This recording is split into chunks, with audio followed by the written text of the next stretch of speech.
Library में बैठी हुई कोई लड़की आपसे आगे जो है वो बेचारा बड़े खुले दिल के होते हो तुम, थैंक यू भैया, ऐसे बोल के निकल गई।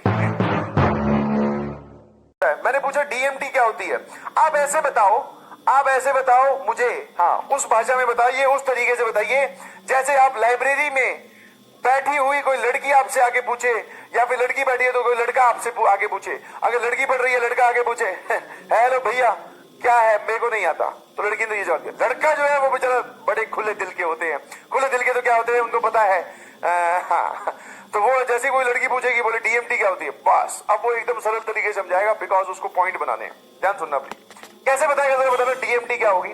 तो डीएमटी कुछ नहीं, ऐसे बताएगा, ध्यान सुनिएगा प्लीज। सिस थीटा, ऐसे टेक्निकल टर्म्स इस्तेमाल करेगा उसके सामने टेक्निकल टर्म्स यूज करेगा, ध्यान रखना। सिस थीटा की पावर एन, अगर एन इंटीजर हो तो सिस एन थीटा, ठीक है, है ना, सिस एन थीटा।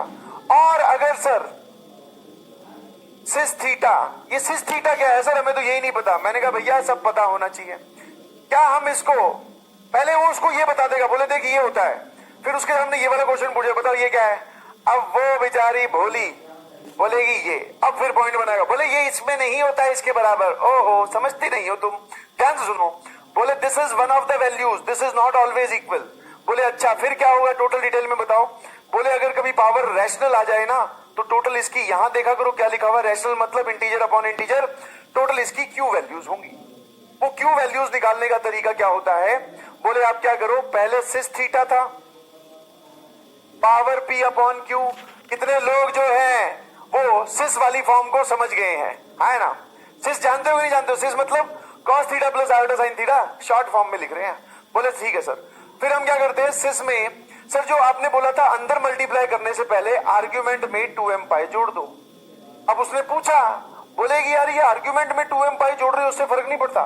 बोले फिर से तुम बहुत बोली हो, हाँ बोले अगर किसी भी एंगल पे 2m पाई जोड़ देंगे तो आप घूम के वहीं तो आ रहे हो वापस, हाँ बोले अब ठीक है, ठीक है सर। अब क्या करो, अब आप क्या करो, इसको अंदर मल्टीप्लाई कर दो, तो basically this is sis of, ये कितना हो जाएगा 2m pi plus theta multiplied by p upon q। क्या मेरी बात समझ में आती है, तो आंसर इज सर यस, हाँ ठीक है। तो अब उसने ये बोला कि अब ठीक है, बोले इससे क्यू वैल्यूज कैसे निकलेंगी बताओ ना प्लीज बताओ ना। उसने बोला कि ये जो m है ना इसकी वैल्यूज आप 0 1 2 कहां तक, q माइनस 1 तक पुट करो, ठीक है। फिर ऐसे ही पॉइंट बनाने के लिए एक्स्ट्रा नॉलेज देना ही चाहिए, समझ में आया, इंप्रेस करना है हर हालत में। तो उसने बोला कि यही क्यू वैल्यूज जरूरी है क्या, बोले नहीं, कोई भी क्यू कॉन्जर्वेटिव इंटीजर्स डाल दीजिए, यहां से आपके पास क्यू वैल्यूज आ जाएंगी।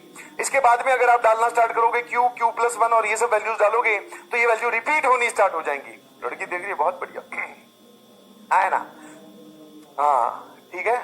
तो ये उसने वैल्यू डाली और उसके बाद में कोई भी क्यू कॉन्जर्वेटिव इंटीजर डालो, यहां से वैल्यू मिलती जाएगी, एम की जगह आपको डालनी है, तो ठीक है। बोले बहुत सही, ठीक है। अब वो उठकर जा रही थी, थैंक यू, वो लड़का ऐसे देख रहा है। अब लड़की बोली बहुत भोले हो तुम, थैंक यू भैया, ऐसे बोल के निकल गई। बोले बहुत भोले हो, तुम्हारा भी पपलू फिट हो गया है, बिल्कुल सही। अब लड़की बोल गई बहुत भोले, अब तो लड़का बोल रहा था, समझ में नहीं आ रहा था ना, बहुत भोली हो बहुत भोली, अब लड़की बोली, समझेगी नहीं समझे।